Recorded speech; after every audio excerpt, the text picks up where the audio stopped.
Hello साथियों, स्वागत है आप सभी का हमारे चैनल पर। तो साथियों, आज की क्लास में हम बिहार बोर्ड एग्जाम 2025 के लिए क्लास 12th होम साइंस का जो है अध्याय नंबर 11 जिसका नाम है बच्चे का जन्म तथा देखभाल। इस चैप्टर से संबंधित जो है सभी महत्वपूर्ण सब्जेक्टिव क्वेश्चन को कवर करेंगे, जो कि एग्जाम के दृष्टिकोण से जो है इम्पोर्टेंट क्वेश्चन है। और इसका पीडीएफ जो है आप लोग को वीडियो के डिस्क्रिप्शन लिंक में मिल जाएगा, वहां से आप लोग इसका पीडीएफ डाउनलोड कर सकते हैं। और जो है इसका जो है जो कि रिवीजन करने में आप लोग को आसानी होगी। तो देखिए, पहला क्वेश्चन है स्तनपान का मुख्य लाभ क्या होता है? तो देखिए, स्तनपान का जो है मुख्य लाभ क्या होता है? तो देखिए, तो इसमें देखिए स्तनपान का मुख्य लाभ क्या होता है? तो देखिए, माँ को दूध दूध दूध कोलेस्ट्रम कहलाता है। माँ का जो दूध होता है क्या कहलाता है? कोलेस्ट्रम कहलाता है। इसमें रोग प्रतिरोधक क्षमता अधिक होती है। तो देखिए, स्तनपान का जो है मुख्य लाभ यही होता है कि इसमें क्या होता है, रोग प्रतिरोधक क्षमता जो है अधिक होती है। ठीक है, तो याद रखिएगा, स्तनपान का मुख्य लाभ क्या होता है कि इसमें रोग प्रतिरोधक क्षमता क्या होती है, अधिक होती है। तो इसको आप लोग याद रखिएगा। और जो माँ का जो दूध होता है वो कोलेस्ट्रम कहलाता है। ठीक है, तो देखिए नेक्स्ट क्वेश्चन है। देखिए देखिए, इस तरह से वन लाइन क्वेश्चन जो है 5 मार्क्स में पूछ लिया जाता है। 5 वन लाइन क्वेश्चन दे दिया जाएगा, कहेगा जो है ये आप क्या समझते हैं? जैसे दे दिया जाएगा स्तनपान जो है अपरा, इसी तरह से 5 पॉइंट दे दिया जाएगा और पाँचों के बारे में कहेगा बताइए। तो इस तरह क्वेश्चन 5 मार्क्स में भी पूछ लिया जाता है, ठीक है? तो वन लाइनर जो क्वेश्चन है उसको आप लोग याद रखिएगा। नेक्स्ट क्वेश्चन है। देखिए, शिशु अपने आने की सूचना किस प्रकार देते थे? देखिए, शिशु अपने आने की सूचना जो है प्रथम रोदन, मतलब प्रथम बार जो है रोकर जो है शिशु क्या करती है, अपने आने की जो है सूचना देती है। तो इसको आप लोग याद रखिएगा, शिशु जो है अपने आने की सूचना जो है प्रथम रोदन द्वारा देता है। ठीक है, नेक्स्ट क्वेश्चन है। देखिए, बच्चे की शरीर की उत्तेजना की क्या भूमिका होती है? ठीक है, तो देखिए, बच्चे के शरीर की उत्तेजना की भूमिका होती है कि देखिए, बच्चे की शरीर उत्तेजना उसकी श्वसन क्रिया में सहायक होता है। यानी कि जन्म के बाद जो है बच्चे के शरीर में जो ऑक्सीजन के संपर्क में आता है, तो क्या होता है कि उसमें उत्तेजना होता है। उत्तेजना होने के बाद क्या होता है कि उसमें श्वसन क्रिया को क्या होने लगती है? प्रारंभ होने लगती है। तो ठीक है, तो इसको याद रखिएगा, बच्चे के शरीर में उत्तेजना जो है श्वसन क्रिया में सहायक होती है। नेक्स्ट क्वेश्चन है। देखिए, नाल क्या है? नाल के बारे में इससे पहले अध्याय नंबर 10 में भी हम आप लोग को जो है नाल के बारे में बताए थे, क्योंकि नाल नाल का जो टॉपिक था वो उस अध्याय नंबर 10 में भी था और जो है अध्याय नंबर 11 में भी है। ठीक है, तो इसलिए जो है आप लोग जो है नाल के बारे में आप लोग पहले भी पढ़ चुके हैं कि नाल क्या होता है। नाल जो है ट्यूब जैसी संरचना होती है, जो भ्रूण को माता के प्लेसेंटा से जोड़ती है। भ्रूण को किससे जोड़ती है? माता की जो है प्लेसेंटा जो होता है, प्लेसेंटा वही आपरा से जोड़ती है। ठीक है, और क्या होता है कि इसकी लंबाई कितना होती है? 50 सेंटीमीटर होती है। नाल की लंबाई कितनी होती है? 50 सेंटीमीटर होती है। यह ऑक्सीजन तथा पोषक तत्व रक्त या पोषक तत्व एक ही है, पोषक तत्व भ्रूण को प्रदान करती है तथा व्यर्थ पदार्थ को निष्कासित करने का काम भी किसका होता है? नाल का होता है। तो नाल के बारे में याद रखिएगा, नाल ट्यूब जैसी संरचना होती है, जो भ्रूण को माता के प्लेसेंटा से जोड़ती है। इसकी लंबाई 50 सेंटीमीटर होती है। यह ऑक्सीजन तथा पोषक रक्त भ्रूण को प्रदान करती है तथा व्यर्थ पदार्थ निष्कासित करती है। तो इसके बारे में आप लोग जो है याद रखिएगा, इंपॉर्टेंट क्वेश्चन है। नेक्स्ट क्वेश्चन है। देखिए, शिशु के नाल बंधने की प्रक्रिया बताइए। तो देखिए, शिशु में नाल बंधने की प्रक्रिया क्या होता है? देखिए, क्या होता है कि देखिए, प्रसव के उपरांत प्रसव के जो है उपरांत नाल बाँधना महत्वपूर्ण कार्य होता है। नाल को बाँधना क्या होता है? महत्वपूर्ण कार्य होता है। देखिए, जन्म के बाद शिशु बाहर आता है तो उसकी श्वसन क्रिया तथा पाचन क्रिया स्वतः क्रियाशील होता है। यानी कि शिशु शिशु को जो है बाहर आते हैं, उसका जो पाचन क्रिया होता है और जो श्वसन क्रिया होता है वह स्वतः क्रियाशील हो जाता है। देखिए, एवं बच्चे को इस नाल की आवश्यकता नहीं होती और बच्चे में जो नाल होती है उस नाल की आवश्यकता नहीं होती है, तो फलस्वरूप क्या किया जाता है? मजबूत धागे से बाँधकर कैंची से काट दिया जाता है। फलस्वरूप नाल को क्या किया जाता है? फलस्वरूप नाल को मजबूत धागे से बाँधकर जो है कैंची से जो है काट दिया जाता है और देखिए 10 से 12 दिन के उपरांत वह स्वतः ही सूख कर क्या होता है? झड़ जाता है। 10 से 12 दिन के उपरांत वह स्वतः ही सूख कर झड़ जाता है। इस बात को आप लोग याद रखिएगा कि जो है शिशु के नाल बाँधने की प्रक्रिया क्या होता है, इसके बारे में आप लोग याद रखिएगा। नेक्स्ट क्वेश्चन है। देखिए, जन्म के समय शिशु का वज़न कितना होता है? तो देखिए, जन्म के समय शिशु शिशु का वज़न जो है 1.5 केजी, यानी कि अढ़ाई केजी से ऊपर होता है। अढ़ाई केजी से ऊपर होता है। तो इस बात को याद रखिएगा कि जन्म के समय शिशु का वज़न जो है 1.5 केजी से ऊपर होता है। नेक्स्ट क्वेश्चन है देखिए आपरा क्या होता है, इसका कार्य क्या होता है? इम्पोर्टेंट क्वेश्चन है, इस चैप्टर का जो है इम्पोर्टेंट क्वेश्चन है कि आपरा क्या होता है और उसका क्या कार्य क्या होता है? देखिए भ्रूण अवस्था के उपरांत गर्भ में अंगुल जैसी संरचना विकसित होती है जिसे आपरा कहते हैं। यानी कि शिशु जब भ्रूण अवस्था होता है तो भ्रूण अवस्था के बारे में हम आप लोग को बताए हैं कि भ्रूण अवस्था जो होता है शिशु निर्माण की शिशु निर्माण की जो है कि प्रथम अवस्था होती है। शिशु निर्माण की जो प्रथम अवस्था होती है उसी को जो है भ्रूण कहते हैं। तो ठीक है, तो भ्रूण अवस्था के उपरांत गर्भ से अंगुल जैसी संरचना विकसित होती है जिसे क्या कहते हैं आपरा। और देखिए आपरा का कार्य क्या होता है? तो देखिए आपरा का कार्य क्या होता है कि देखिए आपरा धीरे धीरे गर्भाशय की दीवार को भेद कर रक्त वाहिनी के संपर्क में चला जाता है। आकरा आपरा का कार्य को क्या होता है, को धीरे धीरे गर्भाशय को जो दीवार होता है उसको भेद कर कहाँ चला जाता है, रक्त वाहिनी के संपर्क में चला जाता है, जिससे शिशु शिशु को जो है भिन्न-भिन्न पोषक सामग्री एवं ऑक्सीजन उपलब्ध कराता है।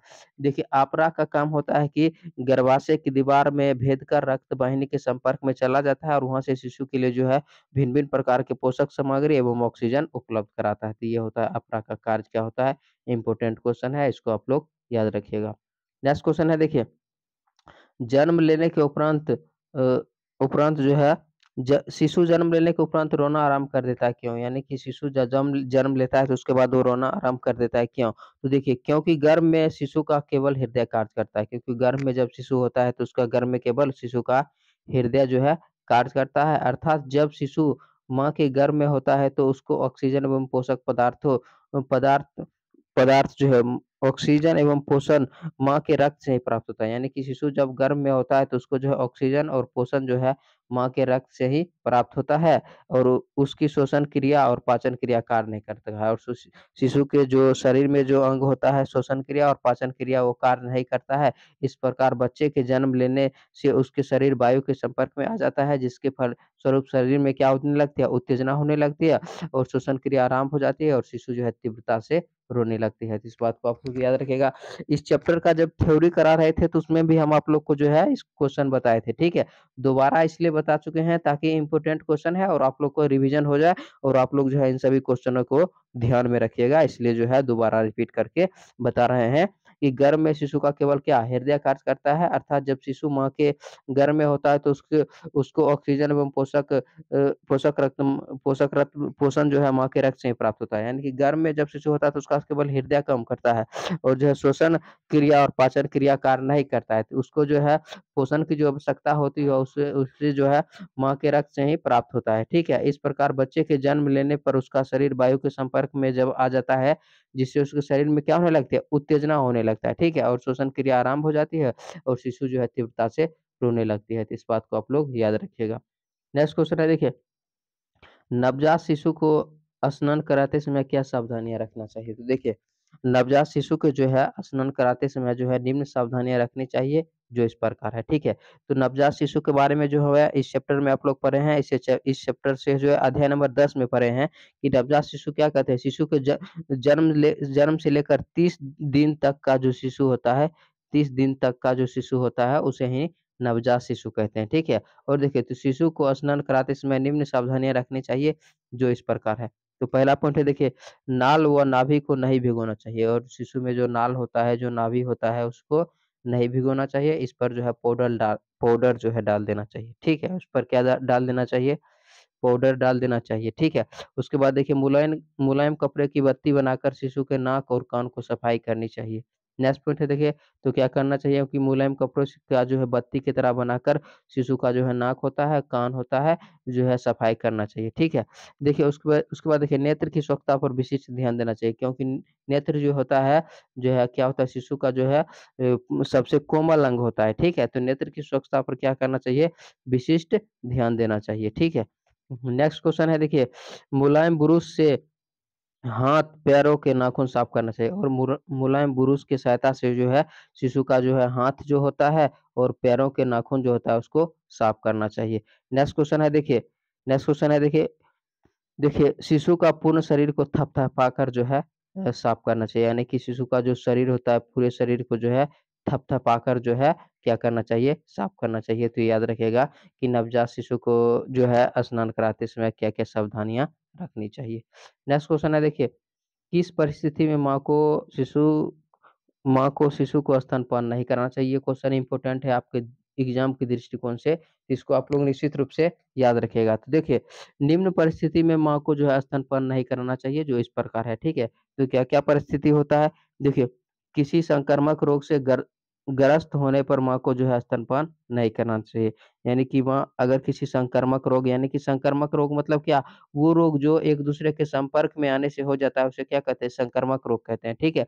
तो माँ अगर किसी संक्रामक रोग से ग्रस्त है तो उसको जो है स्तनपान नहीं कराना चाहिए, ठीक है? तो वही है, किसी संक्रामक रोग से ग्रस्त होने पर माँ को स्तनपान नहीं कराना चाहिए। नेक्स्ट पॉइंट है, देखिए, सहवास के समय, सहवास यानी कि जो मैथुन क्रिया होता है उसके समय जो है, उसके उपरांत जो है स्तनपान नहीं कराना चाहिए। नेक्स्ट पॉइंट है, देखिए, स्तन में किसी प्रकार के विकार, विकार मतलब क्या? किसी प्रकार के रोग की उत्पत्ति होने पर स्तनपान नहीं करना चाहिए। उसमें अगर कोई भी विकार उत्पन्न हो गया, रोग उत्पन्न हो गया, तो उस समय भी स्तनपान नहीं कराना चाहिए। नेक्स्ट पॉइंट है, देखिए, माता के स्तनों में दूध ना होने पर स्तनपान नहीं करना चाहिए। इस स्थिति में भी स्तनपान नहीं कराना चाहिए। नेक्स्ट पॉइंट है, देखिए, अधिक समय से निरंतर ज्वर आने पर स्तनपान नहीं करना चाहिए। अगर अत्यधिक समय से क्या है, ज्वर से पीड़ित है, ज्वर यानी कि बुखार से पीड़ित है, तो उस समय भी उस स्थिति में भी जो है स्तनपान नहीं कराना चाहिए। नेक्स्ट पॉइंट है, देखिए, अधिक क्रोध में भी स्तनपान पान नहीं करना चाहिए। यानी कि अत्यधिक क्रोधित है, माँ को जो है अत्यधिक क्रोधित है, अत्यधिक गुस्सा है, तो इस स्थिति में भी क्या नहीं करना चाहिए? स्तनपान नहीं कराना चाहिए, ठीक है? नेक्स्ट नेक्स्ट पॉइंट है, देखिए, माँ को गर्भवती होने पर भी स्तनपान नहीं कराना चाहिए। तो याद रखिएगा, जो है माँ को जो है किन-किन परिस्थितियों में स्तनपान नहीं कराना चाहिए, इम्पोर्टेंट क्वेश्चन है, इसको आप लोग याद रखिएगा। नेक्स्ट देखिए, आप दीर्घ-उत्तरीय क्वेश्चन को देखेंगे, ये सभी जो है अति लघु-उत्तरीय प्रश्न है और वन लाइनर क्वेश्चन है। इसके आगे जो है दीर्घ-उत्तरीय क्वेश्चन को देखेंगे, तो देखिए दीर्घ-उत्तरीय क्वेश्चन में पहला क्वेश्चन है, देखिए, प्रसव से आप क्या समझते हैं? इसके कितने अवस्था होते हैं, वर्णन करिए। याद कीजिएगा, आप लोग को हम जो है इस चैप्टर के थ्योरी में बताए थे कि प्रसव क्या होता है और इसके कितने अवस्था होते हैं, तीनों के बारे में हम आप लोग को बताए हैं, ठीक है?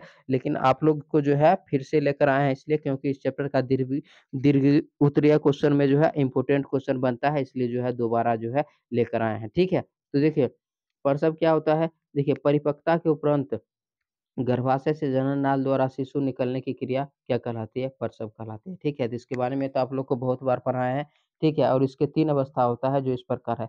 पहला देखिए, पहला होता है बीस्फारण की अवस्था। बीस्फारण की अवस्था क्या होता है? तो देखिए, क्या होता है कि देखिए, बीस्फारण की अवस्था में क्या होता है कि इस अवस्था में गिरवा पूरी तरह से खुलने लगती है। जो गिरवा होता है, जो गर्भाशय को जो है बंद करके रखता है, टोपी के जैसे संरचना होता है, वो पूरी तरह से टोपी की जो संरचना होता है, वो पूरी तरह से क्या होने लगती है? खुलने लगती है। क्या होता है कि उल्ब जो है तरप उल्ब तरप की थैली, तरप नहीं होता, उल्ब जो है तरल होता है।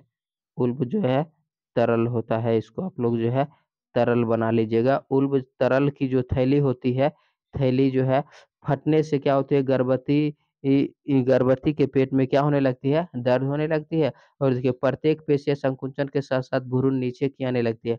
और जो पेशीय जो संकुचन होता है, उसमें क्या होता है? भ्रूण नीचे की ओर आने लगती है और इस अवस्था में शिशु के जन्म के लिए मार्ग बन जाता है। क्यों मार्ग बन जाता है? क्योंकि इस अवस्था में गिरवा जो क्या करता है, मार्ग को जो धक्का लगता है, वो क्या होता है? खुलने लगता है। तो खुलने लगता है तो क्या होता है कि शिशु के जो है जन्म के लिए जो है मार्ग बन जाता है। नेक्स्ट क्वेश्चन है, देखिए, दूसरा अवस्था है, देखिए, निष्कासन की अवस्था। देखिए, इसका 3 अवस्था है, जो है इसके जो 3 अवस्था होते हैं प्रसव के, तो उसमें दूसरा अवस्था है निष्कासन की अवस्था। इस अवस्था में क्या होता है? या देखिए, गिरवा के खुलने से लेकर शिशु शिशु जन्म की अवस्था होती है। ये अवस्था क्या होता है? गिरवा के खुलने से लेकर जो है शिशु जन्म की अवस्था होती है, जिसमें गर्भाशय के ऊपरी भाग में तेजी से संकुचन होने लगती है।